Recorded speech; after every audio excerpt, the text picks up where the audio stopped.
कितने सुंदर शब्दों में दर्शाया गया है। पशु जीते जी सेवा कमावे, बाद बांटने के भी काम आवे। कहते हैं कि जब एक पशु, एक जानवर जिंदा होता है तो उससे एक इंसान को बहुत से लाभ मिलते हैं, जैसे दूध, दही, घी, दूध, सब कुछ एक पशु से मिलता है। मरने के बाद उसका चमड़ा काम आता है किसी ना किसी। पर गुरु भी साथ संगति सोचने वाली बात यह है कि वो एक पशु होकर के हम इंसानों के काम आ सकता है, तो हम एक इंसान होकर के क्यों दूसरे इंसानों के काम नहीं आ सकते। कहते हैं तो कुसंगति पे लट्टू ऐसा जाए, उसमें खर्च करके पैसा, बिना मोल मिले अनमोल सत्संग वहां जाने के काबिल नहीं है। कहते हैं कि इंसान को अगर एक ऐसी जगह भेज दिया जाए जहाँ कोई विचार सुनने को नहीं मिलते, कोई गुण प्राप्त होने को नहीं मिलते, वो वहाँ खुशी खुशी जाता है। पर अगर 2 घड़ी सत्संग में बैठने के लिए कह दिया जाए तो वो 2 घड़ी भी उसको 2 घंटे के समान लगने लगते हैं। गुरु भाई शासन जी लाख 84 योनि भोकर के हमें कहीं जाकर के मानव शरीर, मानव देह मिलता है। और बहुत सौभाग्यशाली है हम लोग, आप लोग, ये संसार जिन्हें मानव शरीर, मानव देह मिली है।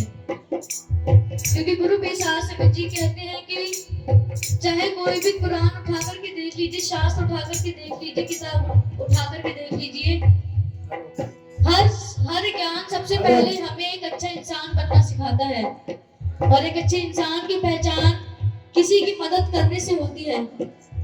इसलिए गुरु बेसार संगत जी हमेशा यही कोशिश कीजिए कि उस परम पिता परमात्मा ने हमें जो शरीर दिया है, मानव देह दी है, ये किसी काम लगा दे, किसी की सेवा भाव में लगा दे, किसी सुमरन में लगा दे, किसी सत्संग में लगा दे। तो आइए, कितने सुंदर भाव से दर्शाया गया है।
Oh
कितने सुंदर भाव से दर्शाया गया है। कई जवानी बुढ़ापा जो आया, सबको लगने लगा तो पराया। बाल बच्चे कहे बूढ़े मर जा, अब कमाने के काबिल नहीं है। कहते हैं कि एक पिता और एक माता अपना पूरा जीवन अपने बच्चों के लिए न्यौछावर कर देते हैं। अपना एक एक पल, एक एक घड़ी अपने बच्चे को इस काबिल बनाने में लग जाते हैं कि मेरा बच्चा किसी के सामने अपने हाथ ना फैला सके, वो अपने पैरों पर खड़ा होकर के काबिल हो जाए और बुढ़ापे में हमारी सेवा कर सके। पर गुरु मेरे साथ संगत जी, दुख की बात यह है कि आप आजकल के बच्चों को देख लीजिए, छोटे छोटे बच्चों के हाथ में आप सब जानते हो कि मोबाइल फोन रहता है।